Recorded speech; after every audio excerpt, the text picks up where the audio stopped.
कृष्ण भगवान की जय। पहा सज्जन हो, भारूड आलेला आहे। भारूड म्हणजे नक्कल नाही, नाथ महाराजांनी या भारूडाची निर्मिती केली आहे। सर्वांनी हे भारूड, ए बाबू बसा, शांत ठेवा।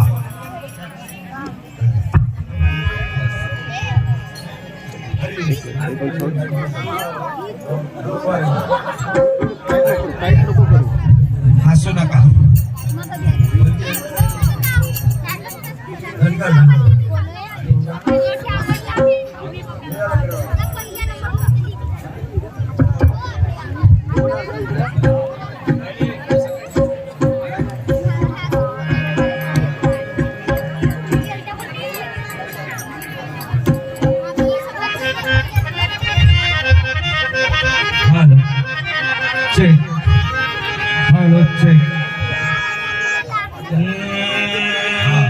पुंडलिका वरदा हरी विठ्ठल श्री ज्ञानदेव तुकाराम पंढरीनाथ भगवान की जय।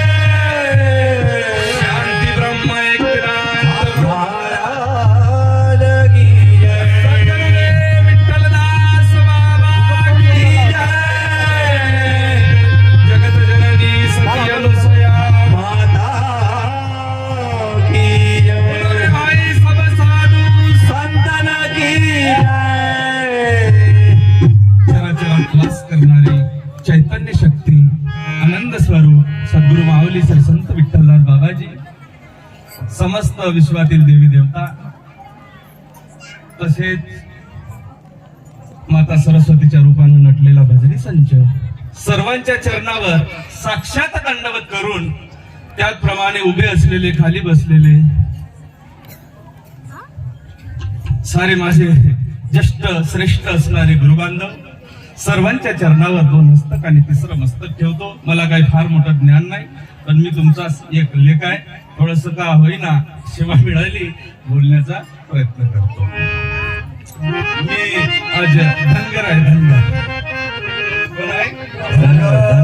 माझ्या वेशभूषेवरून समजलं असाल।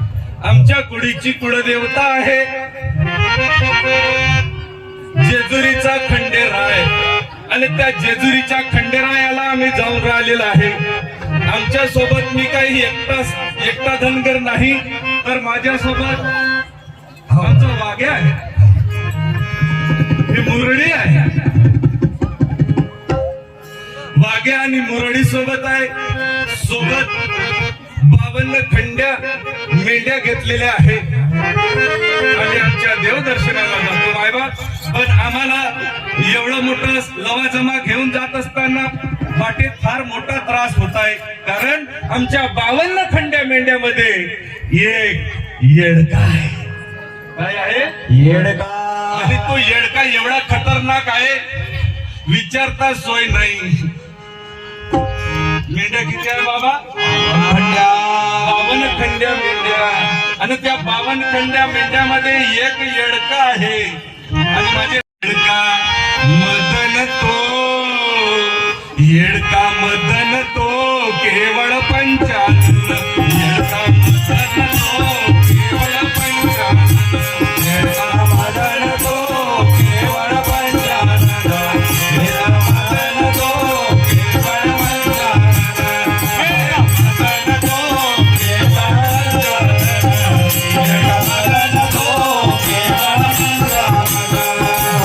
केवळ पंचानन, केवळ पंचानन, दादा केवळ पंचानन।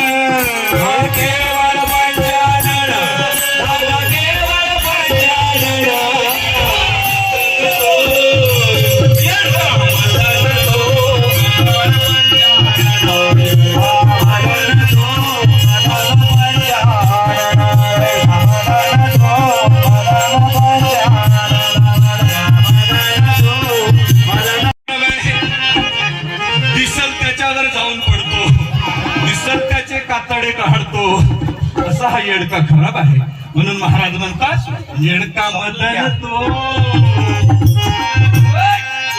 येडका मदन तो कोणता? येडका कोण आहे? तर येडका मदन आहे.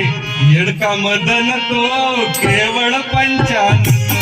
येडका मदन तो केवळ पंचानन. येडका मदन तो केवळ पंचानन. येडका मदन तो केवळ पंचानन. येडका मदन तो केवळ पंचानन. येडका मदन तो केवळ पंचानन. येडका मदन तो केवळ पंचानन. येडका मदन तो केवळ पंचानन. येडका मदन तो केवळ पंचानन. हा केवळ पंचानन आहे. पंचविषयाचा येडका. कोणता येडका? शब्द, स्पर्श, रूप, रस आणि गंध या 5 विषयानं मिश्रित असणारा आमचा येडका आहे. आणि हा येडका म्हणाल तर अरे बापरे सगळ्याला भारी आहे. या येडक्यानं आतापर्यंत केवढ्या मोठ्याची आता आम्ही याला थोडासा बांधण्याचा प्रयत्न करीत आहोत. येडक्या! गडबड करू नको. नाथ महाराजांनी या येडक्याची लागण कोणाकोणाला झाली, विषय रूपी मदन रूपी येडक्याची लागण कोणाकोणाला झाली ते समर्पक दृष्टांताच्या आधाराने सुंदर असं या भारुडात दुसरा दृष्टांत सांगायची गरज नाही. महाराजांनीच सुंदर असे दृष्टांत या भारुडात लिहिलेले आहे. माझे नाथ महाराज म्हणतात तर या मदन रूपी येडक्याची लागण माय बाप प्रत्यक्ष प्रथमतः कोणाला जर झाली असेल तर ऐकून घ्या.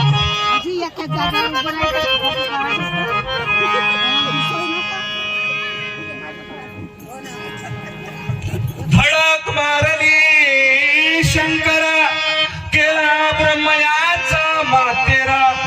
प्रत्यक्ष देवादिदेव शंकराला प्रथमतः धडक मारली या मदन रूपी येडक्यानं. बरं काय? धडक मारली शंकरा केला ब्रह्मयाचा मातेरा. इंद्र चंद्राशी दरारा लाविला. माय बाप हो ब्रह्मदेवाचा चुराटा केला. जाऊन झोमला ब्रह्मदेवाचा चुराटा, शंकराचा चुराटा केला. धडक मारली शंकरा केला ब्रह्मयाचा मातेरा. इंद्रचंद्राशी दरारा लाविला. इंद्र पडले भग. चंद्र झाला काळा मनोनी कंटाळा विषयाचा. तर माय बाप हो यानं चंद्राला आणि इंद्रालाही सोडलं म्हणून केला ब्रह्मयाचा मातेरा. इंद्र चंद्राशी दरारा लाविला जान लाविला जान लाविला जान. येडका मदन तो येडका मदन तो केवळ पंचानन. येडका मदन तो केवळ पंचानन. येडका मदन तो केवळ पंचानन. येडका मदन तो केवळ पंचानन. येडका मदन तो केवळ पंचानन. नाथ महाराज भारुडाच्या पुढच्या चरणात सुंदर सांगतात. धडक मारली नारदा. नारदा धडक मारली नारदा. रावणाचा केला चंदा. बरं काय? धडक मारली नारदा रावणाचा केला चंदा. केला चंदा. दुर्योधना मारली गदा घेतला प्राण घेतला प्राण घेतला प्राण.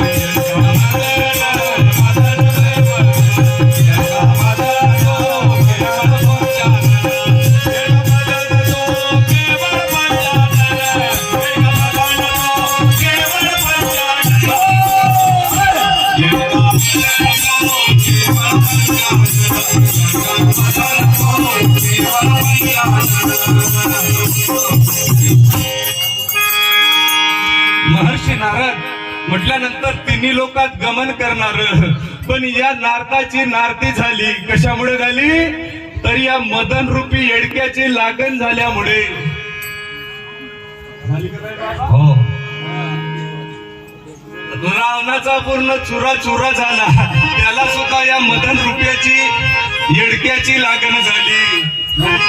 दुर्योधनानं द्रौपदीला मांडीवर बसायला सांगितलं होतं. मांडीवर, त्या द्रौपदीला मांडीवर बसायला सांगितलेल्या दुर्योधनाची मांडीच फोडून टाकली. भगवंतानं मायबाप हो सांगा, मग हा मदन रूपी येडका किती खतरनाक आहे. दुर्योधना मारली गदा, घेतला प्राण, घेतला प्राण, घेतला प्राण. येडका मदन तो केवळ पंचानन, मदन तो केवळ पंचानन, येडका मदन तो केवळ पंचानन, येडका मदन तो केवळ पंचानन, येडका मदन तो केवळ पंचानन, मदन तो केवळ पंचानन. जय जय माऊली. म्हणून हा मदन रूपी येडका अतिशय घातक आहे. हा ज्याला ज्याला लागला त्याचा त्याचा सत्यानाश. आता या देवाधिकाचं काय जमलं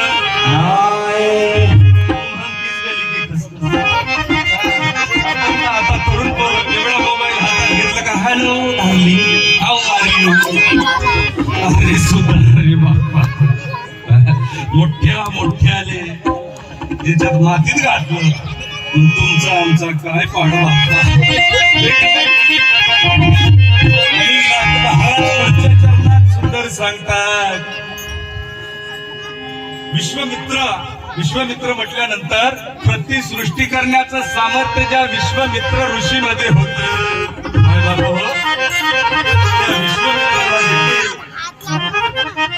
मातीत घातलं. विश्वामित्रासारखा ऋषी नाडीला जान, नाडीला जान,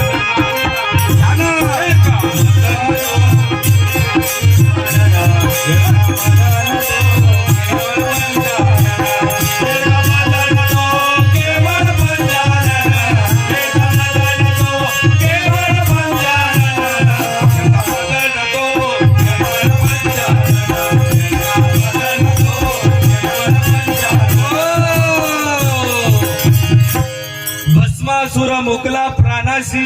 भस्मासुराची तेच गती झाली. ज्याच्या डोक्यावर हात ठेवेल तो भस्म, ज्याच्या डोक्यावर हात ठेवेल तो भस्म. मोहिनी रूपाला भाडलं आणि प्रत्यक्ष नाचता नाचता आपल्या डोक्यावर हात ठेवला आणि स्वतःच भस्म करून घेतलं. कशामुळे? तर या विषय लोभामुळे. विषयाचे सुख येते वाटे गोड, पुढे यमदंड ठेविलासे. मायबाप हो, पुढच्या यमदंडाला घेऊन आपण आपल्या जीवनाची वाटचाल केली पाहिजे का नाही? वाटचाल केली पाहिजे. म्हणून भस्मासुर मुकला प्राणाशी, त्याची गती झाली वालीसी. वालीच सुद्धा तसंच झालं. विश्वमित्रासारखा ऋषी नाडीला जान, नाडीला जान, नाडीला जान.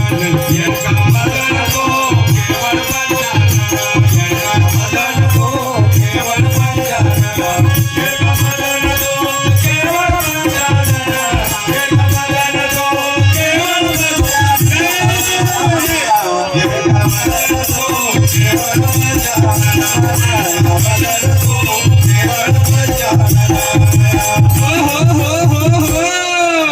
शेवटच्या चरणात माझे एकनाथ महाराज सांगतात, फक्त आतापर्यंत या येडक्याला फक्त एक हनुमंतरायावर याची काही पीडा झाली आणि दुसरे आहे माझे भगवान सुखाचार्य महाराज. कोण? भगवान सुखाचार्य महाराज. सुखासारखे पूर्ण वैराग्य ज्यांचे, वशिष्ठा परिज्ञान योगे.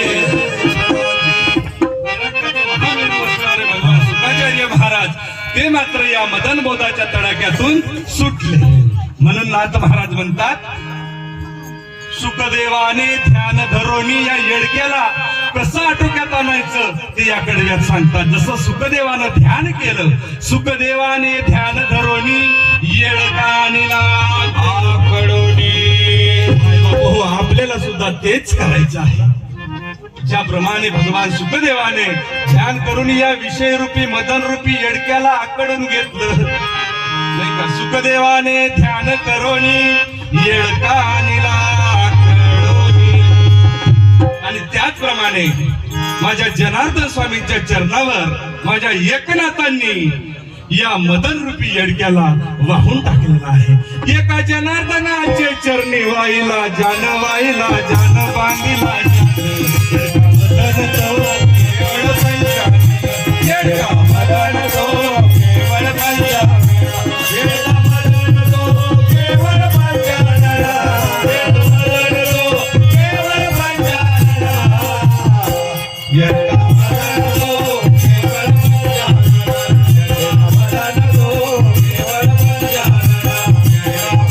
तो केवळ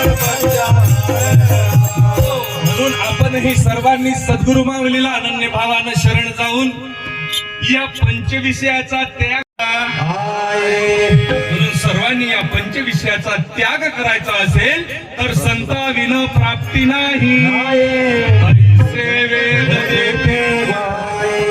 संतांना अनन्य भावानं शरण जाऊन या पंचविषयाचा त्याग केला पाहिजे, तेव्हाच कुठं निज रूपाची प्राप्ती झाल्याशिवाय राहणार नाही, स्वस्वरूपाची वाट मोकळी झाल्याशिवाय राहणार. म्हणून झालेली सेवा या ठिकाणी आपल्याला वेळ नसल्यामुळे आता जेवण आहे, पुढे बाबाजीचं प्रवचन आहे, त्यामुळे झालेली सेवा आपल्या सर्वांच्या चरणावर समर्पित. ज्ञानेश्वर